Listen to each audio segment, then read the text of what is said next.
So last week, appreciate Wesley speaking while I was away, um, and as always, doing an excellent job. But at the beginning, he raised the kind of the question, "What are we actually doing here?" And I like the way he did that. He said, "If you knew nothing about Christianity, you just observe this group of people who get together in this room and kind of do these things, and you might say, well, obviously some sort of religious ritual, but what in the world does all of that mean?" And I like the question.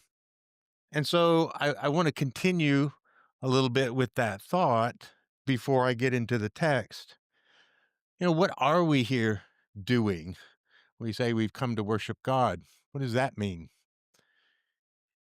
You could think, well, God has this insatiable, overinflated ego that he absolutely needs everyone and everything giving him attention and glory constantly. You could think that. He's an egomaniac. He's unhappy unless the whole world is focused on him. He's completely self centered and wants everyone else to be focused on him. But that's not what we're here doing. It's not that God wants us here to worship him like he needs our affirmation. He needs our attention. No, we're here doing what we do not to make God happy, somehow to feed his ego. We're here for ourselves, for what I would say is the need to refocus our own lives on what is important in life, to think about transcendent things, because during the week we can get consumed with very not bad things, but immediate kind of temporal things, things that are temporary, things that pass away. We get consumed with those. And there's something very good, as Cobby was saying, getting together with some others and remembering, but there's more meaningful things than just how are my investments doing, or I had a good week or bad week at work, or this is going on or not going on. There's bigger things like faith, hope, and love. And it's hard for us, I think, to stay focused on those big things and not get distracted with lesser matters of life. So that I think we come to worship not to, as it were, please God, make God happy, but to focus ourselves on God, who is focused on us. Rather than God being egotistical, he is completely selfless. He is not at all concerned about whether we give attention to him. He is giving all of his attention to us. And ironically, when we give our attention to God, guess what we learn to do? Is take our focus off ourselves and be like God and give attention to one another. So I think that's kind of at the heart of what worship's about. So think about that as we come together each week and maybe as Wesley got us started thinking about what are we doing when we come here? Well, there's several things I want us to think about from the text we read this morning. Um, those thoughts about what we're doing to worship really when we come together to worship really were reflected in like the reading from the Psalm and from Isaiah, particularly Isaiah, where God is speaking through the prophet saying, you know what God thinks? He's tired of you coming here to worship. He's tired of your sacrifices. He's tired of your solemn assemblies. He's through with it all. He's not interested. And then, of course, Isaiah goes into detail about, are you caring for others? What about the widow and the orphan? I'm not interested, God says, in a solemn assembly and a ritual. I'm interested in how you live.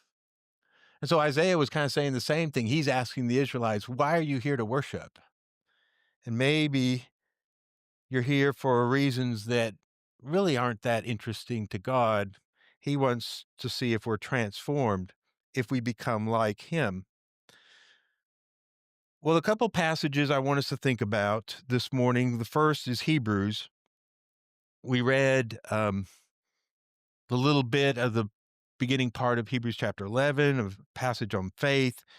And the part that I wanted to focus on, that as John David related in Children's Time relates to our text from the Gospel of Luke, There's this emphasis on how the patriarchs, Abraham, Isaac, and Jacob, how they were nomads, wanderers, people without a home, but they were looking for one. And so some of the things that are said there in Hebrews 11, they're looking for an inheritance, a promised land, a city. I mean, different words are used: a city, a land, an inheritance. They're looking for something that God has said he will give them. And the Hebrew writer says, but they never really laid hands on it. They never took hold of it. They lived their whole lives looking forward to it. I think that's the context for us then to read, as John David did in children's time, Luke chapter 12. When Jesus says, "Do not be afraid, little flock, for your Father has chosen gladly to give you the kingdom." You could say, to give you the city, to give you the land of promise, to give you your inheritance. See, it's all the same thing. It's what Abraham was looking for. It's what Isaac was looking for. It's what every person who has in life moved away from just the mundane, which doesn't mean it's not important, it doesn't have its place, but to see there's something greater, more significant that actually can give us a meaningful existence, can give us purpose, and to hang on to that, to take hold of that. Jesus often called that the kingdom, right? The reign of God that he talked about was coming to earth. In fact, it had already arrived in the very things he was doing. He was saying, if you look at what I'm doing, you see evidence. The reign of God has come, it is here. And he invited people to enter it, to share in it, to participate. So he says to his disciples, do not be afraid. And of course, the fear is, well, maybe it's not going to come, right? The fear is the promise isn't true. Maybe I misunderstood it, or maybe God is not faithful. When Jesus is talking to his disciples, it's very possible that they're afraid that they're not going to receive what was promised because they are a little flock. I think their experience is, Jesus, we've been following you, we've been hearing you teach and watching what you do, but you know what? Relatively few people are really interested in this whole thing we're doing, right? I mean, I think that's what the disciples would have said. In fact, the religious leaders are opposed. They're always trying to pick an argument with you. Some people want the loaves and fishes, sure. Some people want the healing, sure, but they're really not interested in what you're talking about. In the previous verse, Jesus has said, but seek his kingdom and all these things will be added to you. Do not be afraid, little flock. Right? I think the disciples could have easily responded, we are seeking the kingdom. We're talking about it. We're trying to share it, and it doesn't seem to be taking hold. Is this really going to happen? Will the kingdom come? Will this promise be fulfilled? And so Jesus' response to them, I think, knowing their doubts, and who doesn't have doubts, right? There is no faith apart from doubt. If you have no sense in your own mind that, you know what, this is not totally assured, this might not happen, then it's not really faith we have in something. It's a kind of certainty instead of faith. But the type of confidence we have is not a human confidence of certainty or clarity. It's a kind of confidence that is based on the fact that we find God to be faithful. And we can have doubts about that as well, because sometimes it seems like God isn't being faithful or he's not showing up as I would like him to or when I would like him to, and what's up with that? But the essence of this faith is to continue to trust that even despite our doubts and in response to our concerns, that yes, we're going to trust that God is faithful. And so Jesus says, "Do not be afraid, little flock, for your Father has chosen gladly. He delights in giving you what he has promised." It's a delight of God. It is his wish to give you this, not because you've earned it, not because you're worthy of it, not because you've been good enough and won his favor. It's just what he loves to do. I like to say that God delights in forgiving sin. It's not at all difficult. He loves doing it. And he's got plenty of opportunity, right? It's not like there's a shortage of chance for God to be delighted in doing that. He's doing that for all of us all the time. It's not a struggle. He delights to give us the kingdom. He delights to forgive us our wrongdoings. He delights in us, even though we are imperfect. So notice what then Jesus says in verse 33. Sell your possessions and give to charity or give to alms or, give to the needy. Make yourselves money belts which do not wear out, an unfailing treasure in heaven where no thief comes near nor moth destroys.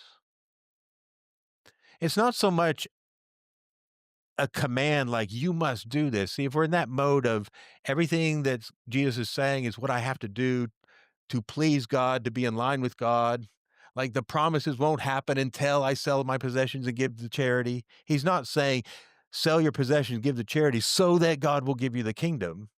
It's completely the other way around, isn't it? He delights to give you the kingdom.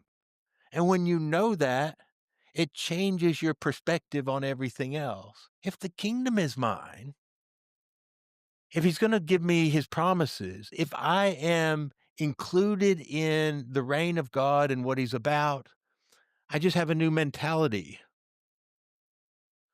Yeah.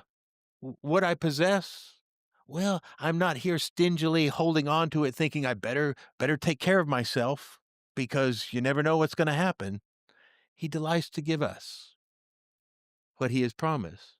So now I'm not nearly as tied to keeping my fist really clenched and hanging on to my stuff. It's like, well, now I can go share it. Why? Because God is delighting to share with me what he has, and I then may share with others what I have. Becomes this response of joy and generosity out of the assurance of I am being provided for by God. He's giving me what it is he has promised. And so in joy, I say, here, can I help you? Right? And when I do that, you know what happens? The feeling you have when you help someone else is the feeling that God has all the time. And it's a good feeling, isn't it? You feel kind of good inside. You're like, oh, you know you did something good. That's what God feels constantly because God is sustaining the world constantly. In him we live and move and have our being. Everything, everyone, God is upholding in his goodness and his generosity. He has that feeling all the time. And if he's going to give us his reign, not for us to possess kind of selfishly, but a possession in terms of we get to participate in it, we get to share in it. If that's what he's giving to us, well, then it changes the way I live now. It changes, to use John David's illustration, it changes because something's in that box and I haven't even seen it yet. But because I know it's there and I know it's going to be given to me, everything's different.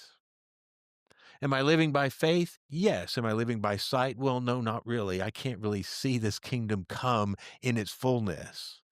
You look around the world, you look at what's going on, and you think, I don't know that this kingdom will ever come. You're back to fear not, little flock. It's coming. But when you know it's coming, when you're assured that God has promised this is going to be the future reality, it's going to be a kingdom of love and justice, of brotherhood and sisterhood, of people sharing together in peace. If that's where things are going and you really know it, you trust it to be the truth, then you start living into it now, joyfully. So the sell your possessions is not some sort of intimidating burden like, well, then is it wrong for me to have something? No, it's kind of a new orientation towards life, a joyful one, a generous one that shares.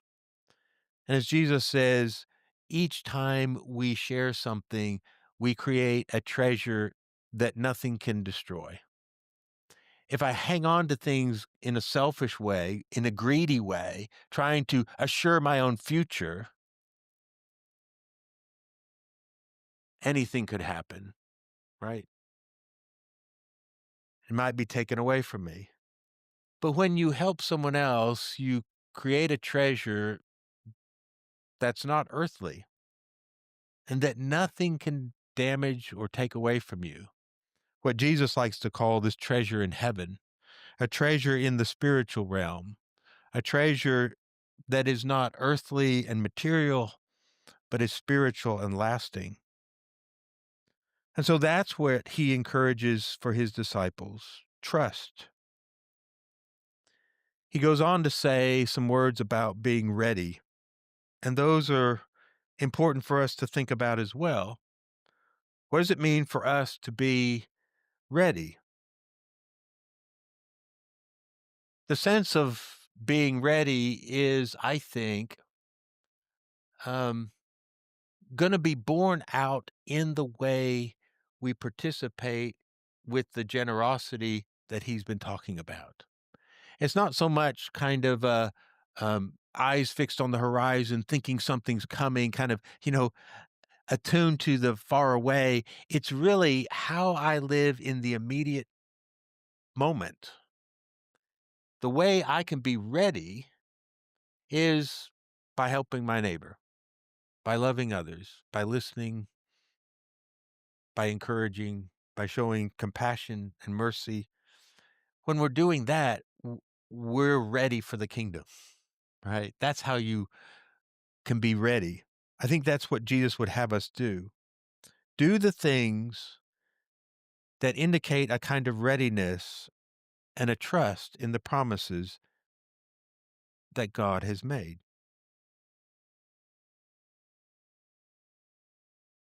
Maybe the most intriguing part of this passage for me is verse 37. Blessed are those slaves when the master will whom the master will find on the alert when he comes. Truly I say to you that he will gird himself to serve and have them recline at the table and will come up and wait on them. Well, who's the master? This is the Lord. This is God. See, it's this picture not of, as I started off, it's not a God who wants all the attention, who wants it all focused on him. We all need to be praising God because, God's going to get upset if we're not all giving him our full attention. That's not the Father Jesus understood. He talks about a master who wants to serve us. Isn't that a wonderful picture? That in the promised kingdom, God dresses himself, as Jesus did at the Last Supper, as the servant washing his disciples' feet. He does that because that's what the Father does. He's not being not like his Father, he is being exactly like his Father.